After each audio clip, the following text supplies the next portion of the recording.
Après 3 journées de rassemblement à Al Doha au Qatar, l'équipe nationale du Sénégal donne enfin ses nouvelles à travers El Tactico Aliou Cissé que nous avons tous suivi sur les ondes des différentes télévisions, les ondes des différentes radios ici à Dakar. Nous l'avons suivi. On va aller revoir pour ces détails, ces petites explications qu'il nous donne, n'est-ce pas, sur l'équipe nationale du Sénégal. Bienvenue à bord. On est au complet, il y a 25 joueurs réunis, les conditions sont plutôt bonnes. À l'infirmerie, à l'heure où je vous parle, il n'y a personne. Donc j'ai l'ensemble du groupe aujourd'hui disponible et nous travaillons vraiment dans de très bonnes conditions. Vous savez, jouer une Coupe du Monde, c'est un privilège pour tous les joueurs, pour tous les entraîneurs. Aujourd'hui, tous les garçons qui sont là, ils sont conscients aujourd'hui de ce privilège-là et de cette opportunité-là qu'ils ont aujourd'hui de pouvoir jouer une Coupe du Monde. Donc j'ai envie de dire que l'état d'esprit est très bon. À part la chaleur, il fait un peu chaud, mais on a adapté, si vous voulez, nos entraînements par rapport à cette chaleur-là. Donc on a décalé nos entraînements un peu plus tard, vers 17h, 18h, où la température baisse vraiment. Donc il n'y a aucun souci. Les terrains, comme je le disais, étaient bons. L'hôtel où on est aussi, l'environnement est très bon. On n'a pas à se plaindre. La Hollande, comme je le disais, n'est plus une équipe à présenter. C'est une très belle équipe. C'est une équipe aujourd'hui capable d'aller au bout de cette compétition-là. Mais comme je le dis aussi, nous sommes le Sénégal, nous avons aussi des arguments à faire valoir.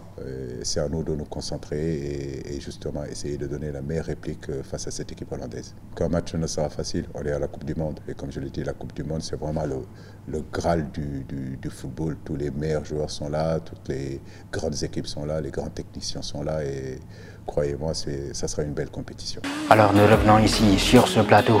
On a entendu vraiment El Tactico Aliou Cissé se prononcer sur l'équipe nationale Sénégal et les différentes préparations qu'ils ont eu, n'est-ce pas, à faire durant ces 3 premiers jours, sans compter ce jour de jeudi, évidemment. Donc voilà, on peut dire qu'il y a un peu de sérénité autour de l'équipe.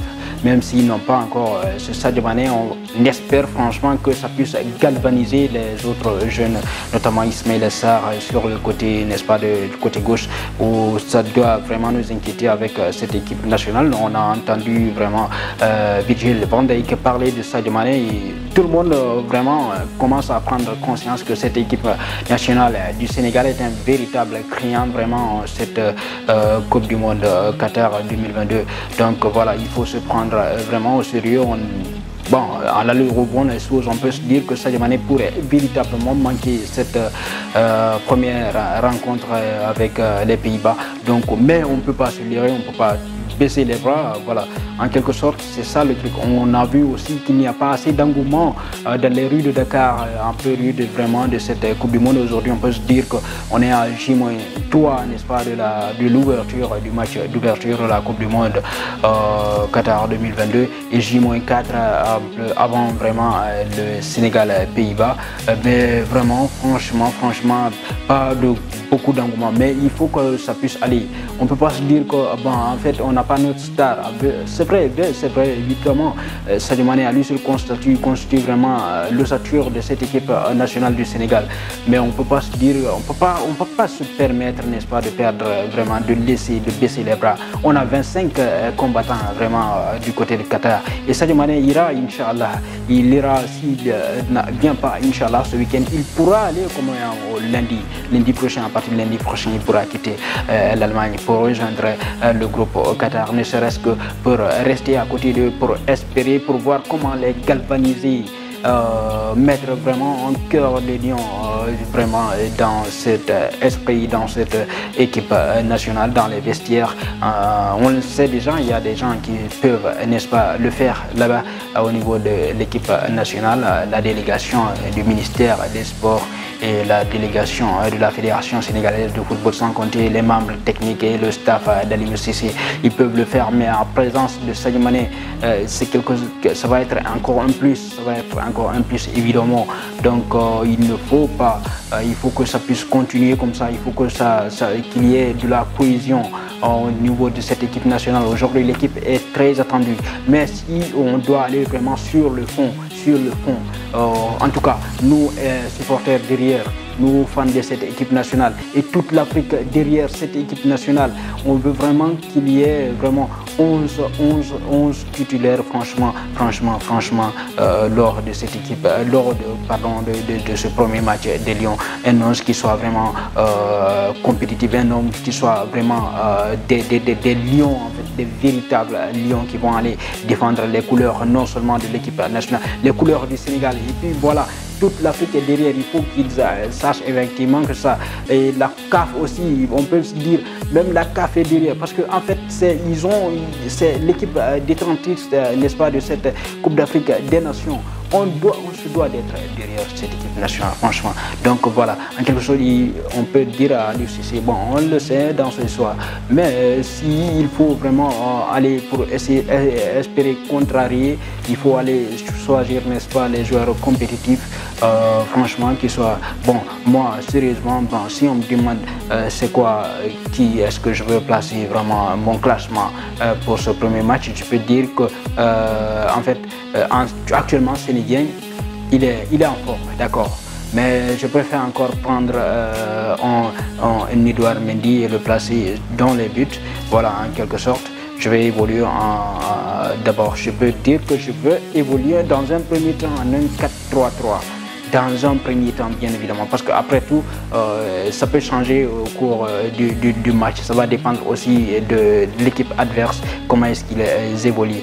Mais dans un premier temps, je peux sortir un 4-3-3 et je sais effectivement que l'UCC aussi va opter pour ce choix-là.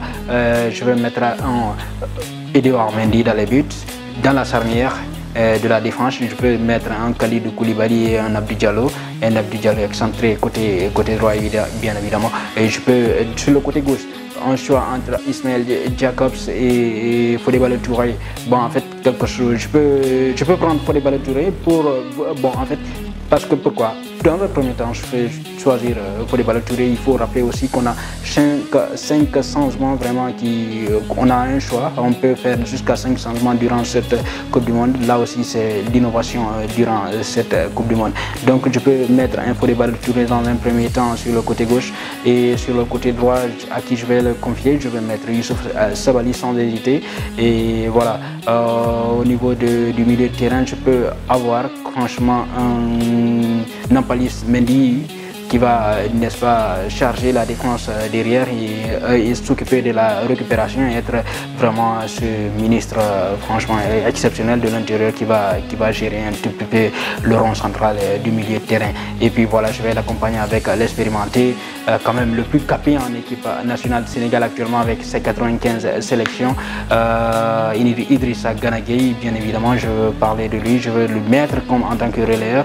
Et puis voilà, je vais prendre Pathé Ciss pour en fait remplir le rôle il le sait déjà, Pathé Ciss ou Pape Matar Sarr, puisqu'on le sait déjà. Mais en fait, bon, je peux mettre Pape Matar Sarr par contre, s'il y a Nampalys Mendy et Idrissa Gana Gueye, je peux mettre Pape Matar Sarr. Pourquoi? Parce qu'il est très offensif, le jeune. On peut se dire qu'il ne joue pas un peu, il ne joue pas avec Tottenham. Bon, il n'a pas assez de temps de jeu, mais c'est quelqu'un, à chaque fois qu'on le met en équipe nationale, on voit que c'est quelqu'un qui est très efficace. Donc, ne serait-ce que pour ça, je peux le mettre vraiment dans ce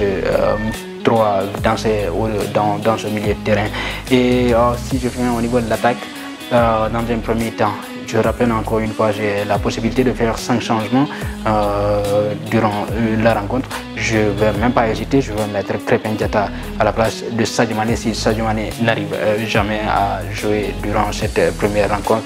Et puis, je vais l'accompagner bien sûr de Boulaye Dia. Et puis voilà, derrière le troisième attaquant, je peux mettre Ismaïla Sarr et espérer qu'il ne refait vraiment pas ce qu'il nous a fait face à l'Iran lors du dernier match amical du Sénégal. Et vous, quant à vous, votre 11 type, j'ai envie de le savoir en commentaire. Laissez-nous ça. Demain, on revient pour d'autres décryptages de l'équipe nationale Sénégal.